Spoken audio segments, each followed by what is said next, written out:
to Cappy Talk 100.4 FM. It is lunchtime recharge with our favorite mother. Tona messages izvo so ndofunga pane vamwe vakatogara mumotikari chaimo kuti no lunch ngaitombomira. I need to hear what mama has to say. Apostle Gwatidzo is in studio with us and we're talking all things family planning. I know last week when we started family planning you thought we were going to be talking about contraceptives,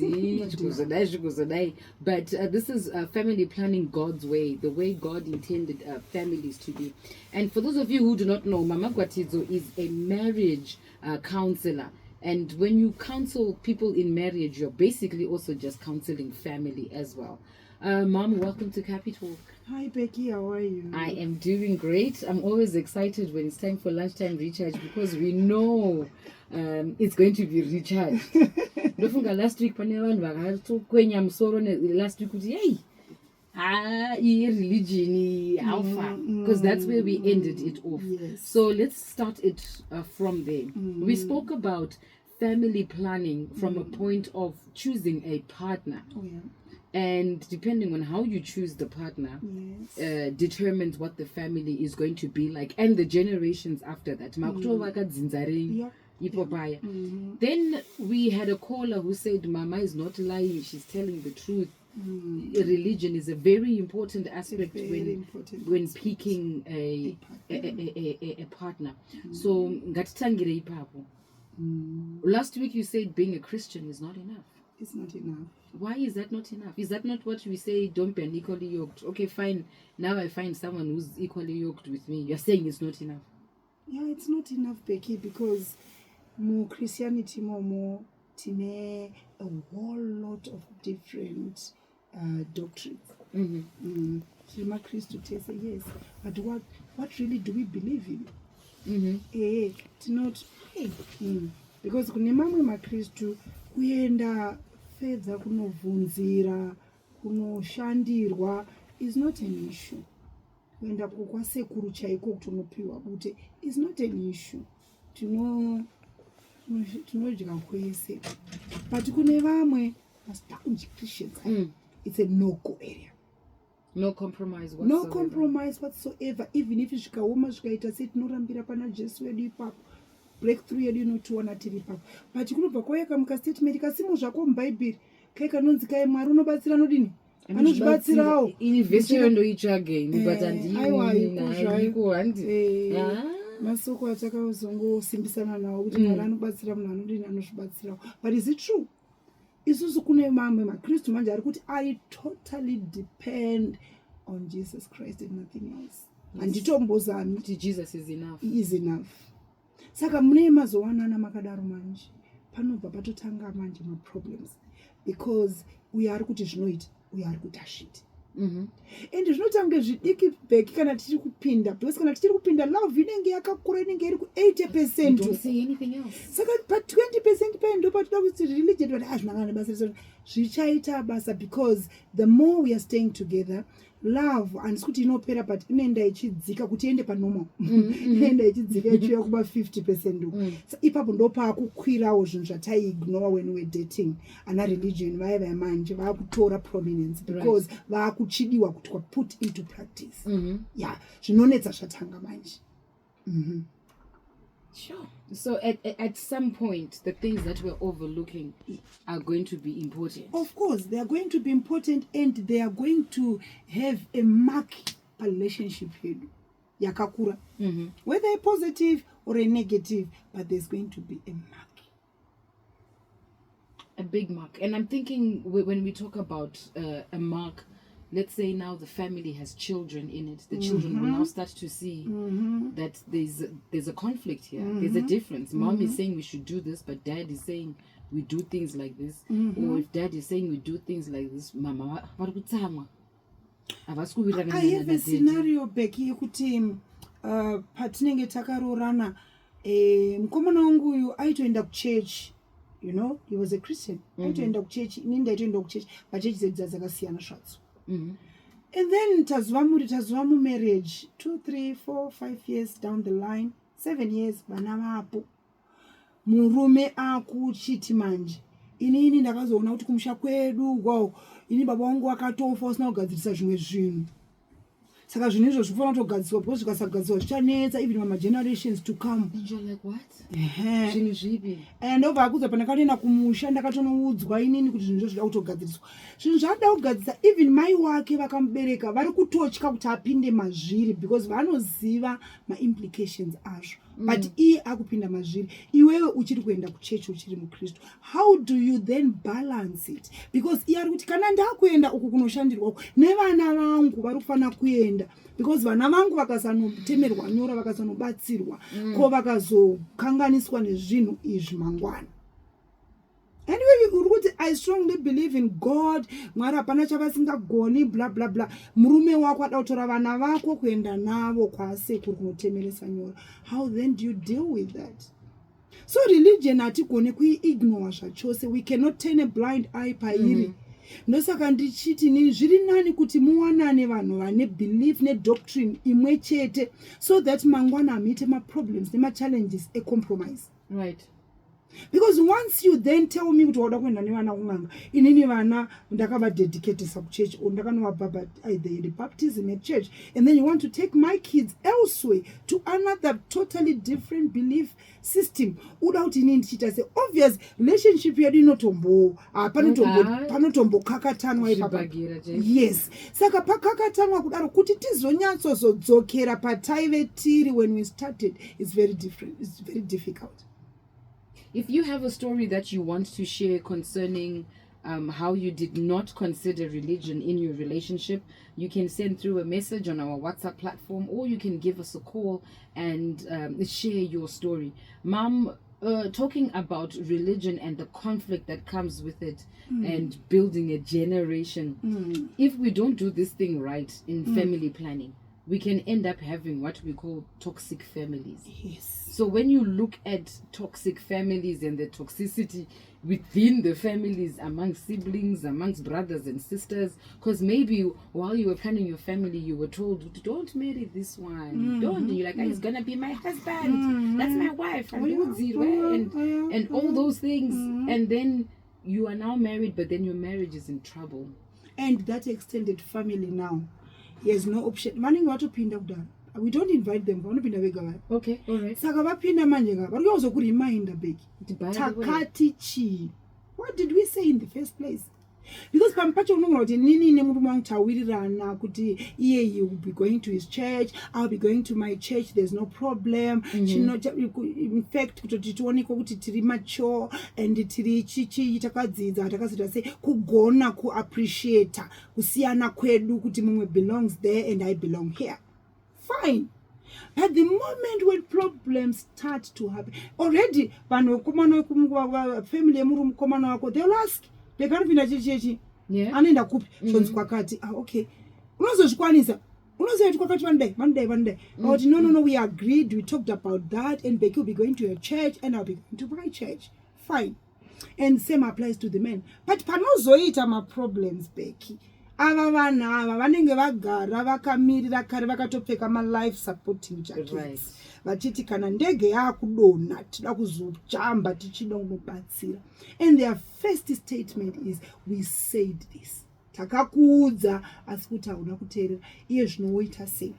And urikuona here kuti religion inofanira vedwendinzweni.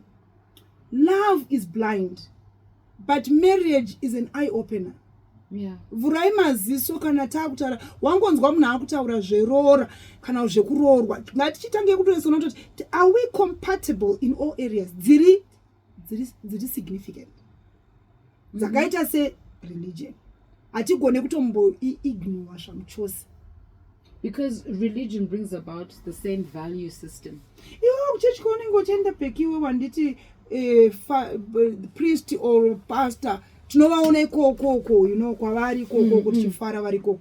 But mukadzi wako kuchechi kwake manje ndo kwana pastor vaya kana papa. And when papa comes to your house Becky, your wife anopfugama kubvira kucar park mani achigwadama achinzwa kuti Mwari auya And you're like, what is What this? is this? And ari munormal world yake, because that's what they do at their church. Imimi ndekwenyu kwamunovaonera kure kure uko muchivabata nekona unge paketi yelacto. But anabheki, when they see their papa, they've seen God, man. Let me tell you a story, mama. Takunge mapinda my life mangu. Msadaro, but first year of marriage, my husband SDA, and I was still going to my Pentecostal church. I think I only moved church second year of marriage, and it wasn't by force. It happened gradually. Oh yeah, and he no, him and God, they just orchestrated it very nicely, very nicely. Ndakazongona andichaendi kuye ndatomsabata ndini ndatomaidhoka.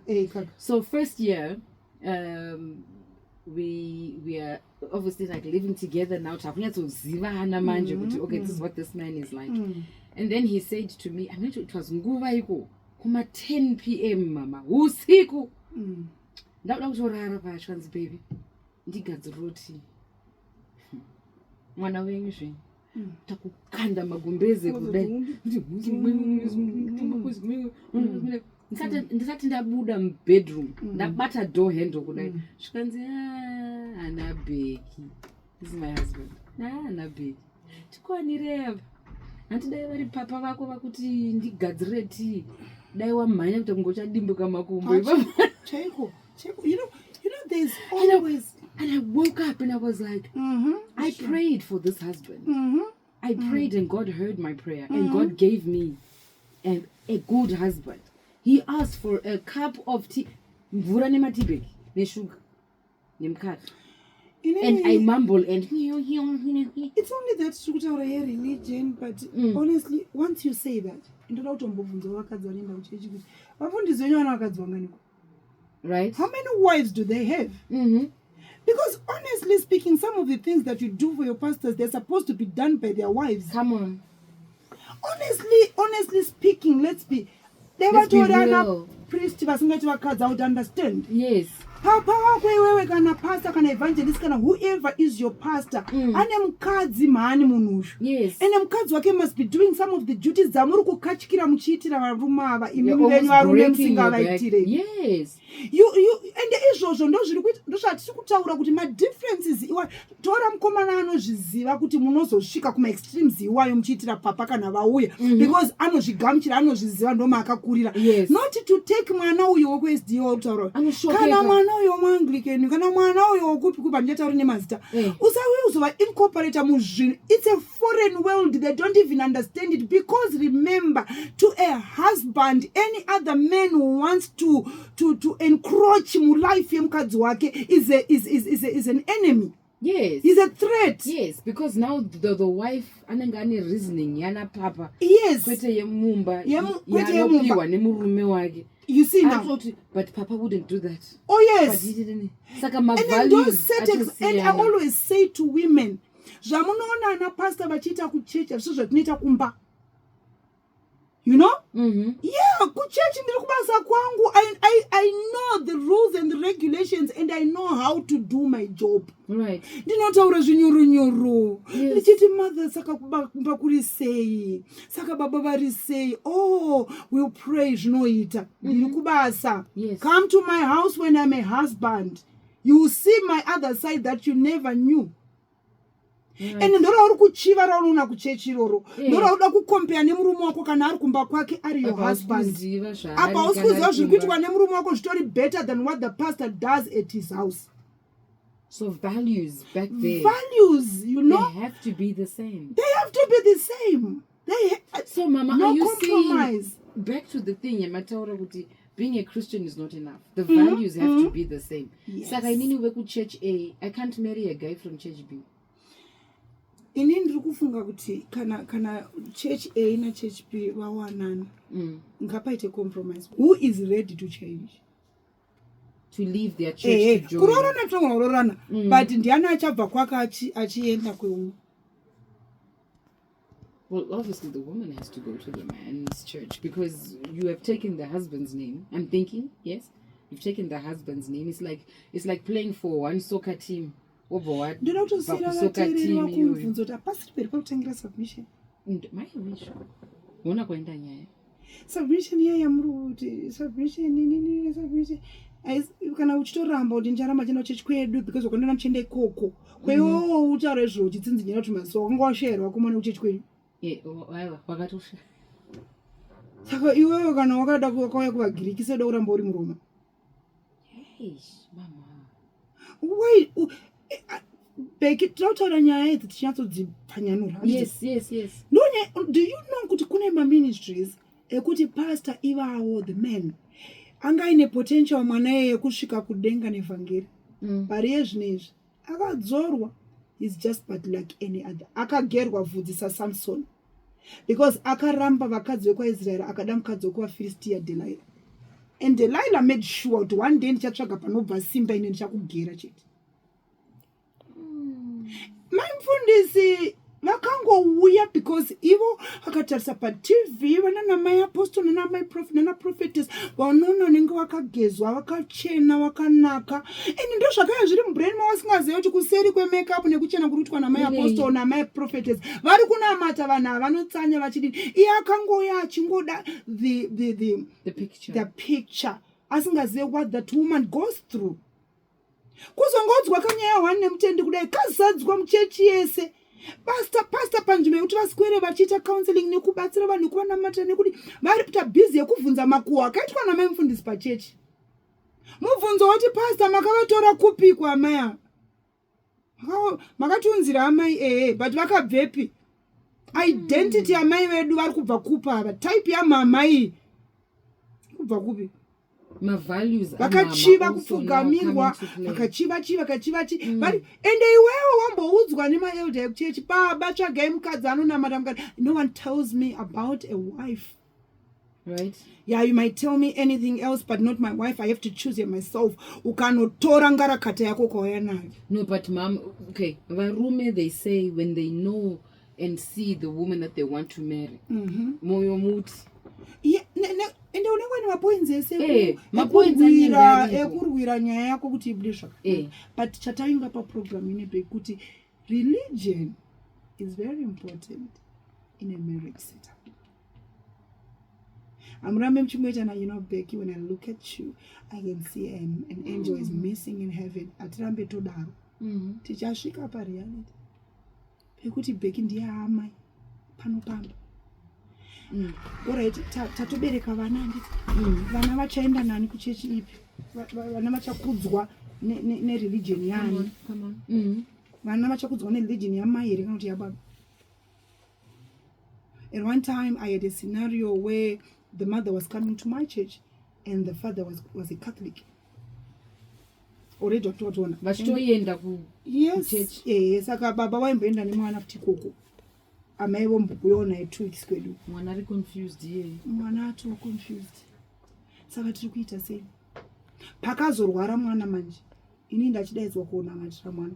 Naenda ndanonamatira mwana. Zvomudza mwana right. Vanhu mwana yameno kana vasara baba wacho kuti ina ndite zvuzvu. Baba vaitawo zvawo. Mai vachitawo zvawo. Saka tiri kuita sei manje? Ko vanobvunza kuti mama, the man I met, very good man, very good to me, my moral standards, everything that I was looking for in a man. But kuchurch kwako no, bro. My spirit is dying. I feel like, oh God, help me. Vana vangu, I'm thinking about my kids. Is this the life that I've set up for them? But my husband is a good man. Chirikuita kuti kubowe is because akusiri kwakakurira.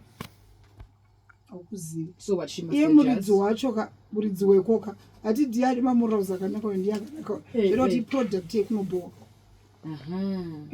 Product ndozvinogadzirwa kunobowa zvauri kuda izvi zvakatobva kunobowa. Saka iwe kana uchida zvinobowa izvi uchaadjusta shop. Andiri kuona pairi kuitika nyaya yacho toda kuzotanga kuita decision bekika tatovemo mumarriage. Yet decision yaifanira kuya kaitwa munhu achiri padate. Decide that can I not? Yes. But ndikamusiya apa ane tsika dzakanaka apa akadai ndozororwa nani ndozoita sebva washingirira nditi. But isitiri kuti kana akatonaka murume asiriyo chechi yaanopinda inobowa zvoreva kuti ndo vanhu vavanoprodusa ivava vakanaka vane good moral values vane chi ko kana chechi chigona kukuumbira murume akanaka akadai iwe uda kunyanakidzwa newe chiko usatombotyira vana vako because vana vako vachamoldwa futi nenzira apa vanenge vana a good father who is molding them in the way he understands woita futi chechi ichivabatsira futi saka they are going to be perfect people iwe kunakidzwa kwakuda chaiko maitamba magitari kuchechi kwenu maijamba maspika mazoenda kuchechi singajambe maspika obvaenda kusingajambe inodrila munhu muteaching inodrila munhu mumamoral values. There we go. Eka iwe wasangana naye murume kane good moral values a provider a what saka haudi product yevaridzi uchivenga muti wacho. Come on. Haudi maorenji edu uchivenga muti womuorenji. So is there a point where looking at the women especially, because normally ndo vanozochinja vachienda kumachurch, like what I had to do, for me it wasn't difficult to transition from where I was, because I was like, no, they're preaching the word. Yeah. They've got God. They believe in the Bible. They believe in the Bible. And you know they sing music in the Bible. Yes. Right? Even if I want to do my extra lessons. Yes, I can go. I can do the all night prayer the way I know. The way Kumba. Right? For women who are in a situation where they are still complaining, complain all the time, there's a time where they just need to stop it. Yes, they need to stop and grow up and just you made a choice. Because tara chokwada panaka zvuzvurudzwa kupinda marriage. Kana wada munhu wada zvake zvese. Wada mwari wake. Luther anoti chi musandirwarire kuti ndikusiyei. Vanhu venyu vachava vanhu vangu. Anzi na mwari wenyu achava mwari wangu. Uye pamunofira ndo pandichafa. Musandirwarire kuti ndikusiyei. Achitoudza amwene what more a husband. We don't want to cause unnecessary confusion. Kana waroorwa, iwewe wakaroorwa, wakanga uri muAnglican, kana kuti wakanga uri muFM, and then voenda unoroorwa kumadzibaba. Usati watoperekwa chaunotanga kurongedza musuitcase mako igemenzi rako. Hatidi munhu anozonyepera kuzungaira achida kudya sadza riri mundiro yembwa kuti andamboziva kuti plate yembwa mufunge. Hatitomboda izvozvo. Watongodanana namadzibaba. Rongedza gemenzi rako nemusamaria wako zvakanaka wakatoenda. Ndo zvatada. Haukona kuzosvikaiko inini mukona mufunge mama ndakakwirira kuFM kwakuzona kuti murume uyu anoenda kumadzibaba. Wakazozviziva waikoko. Antu wakati wangasingaone magemenzi pawainamba kwake paaikudza kuti Fred andikwanisa kuona ndiri kuchechi waifunga kuti anenge ari kuchechi kupi usanyepere kuzungaira iwe. Kana watoda munhu ida hanzi kuda chi kuzviva sanzu nemashizha aro. Toda kuavoida maproblems ari unnecessary marriage. Ndo zvawakada ende anogara pazuva ipapo chikomborerwa. Come on. Yes, uchinyatsoimba Abraham ndiyeresa Abraham. Hakuna kuti saka PA system iri kupi, saka magitari ari kupi. Uchaga gitari uri kupi? Antu uchaga gitari ne sound system. Uchaga gitari ne sound system nema gitari kunoku. Iwo sashurewe. Ita zvawakauya kuzoita kunoku. Can a woman pray for a man to change? To change religion? No, to maitiro. Change. I don't want him to do this, I want him to do this. Sweetheart. Muno marriage shop muno makafana matm. Right. Kana watenga chingwa chiri chebrown, achiende kunoita white kumba. Watotenga chebrown. Watenga chebrown enondika chebrown wakanyarara uise majarini uchichifarira futi. Chikazochinja watova munana. When God wants to change a man, he can do that in a split of a second. I like it. When God wants to change. Not when you want to change a man. You can never change a man as one. In considering family planning and not creating a toxic family, sometimes issues about money come into play. You get married to a man because he's got money. And then he loses the money. And then there's that conflict.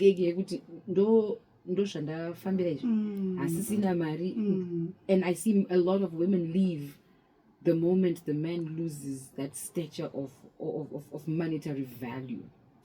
It's so sad, Becky. It's very sad. It's a sad scenario because we are saying love and money, they are two different things. Yeah, because wakada munandit. Ndo zvatinokuudza ichiro patinoita mabridal shower kuti anything is possible. anogona kunge asisina mari Yeah. ende mumwe anoshaya mari not zvekuti achaishaya upenyu hwake hwese but ari kuishaya for that season kuti mwari vazive mwoyo wako uye mwari vavhure maziso emurume wako kuti munhu asi wako uyu anoda mari uyu akarorwa nemari yako mira uone kana isisipo ebva yambonzi tsvai ndopoutanga kubvotomuka imanyina andigarire izvozvo manyina handidini uchingobva mari yobva adzoka zvake because aida kupusha iwe away because you are not real, you are fake. A crisis will always define who is who in your life. Oh, I like that. A crisis will always define who is who in your life.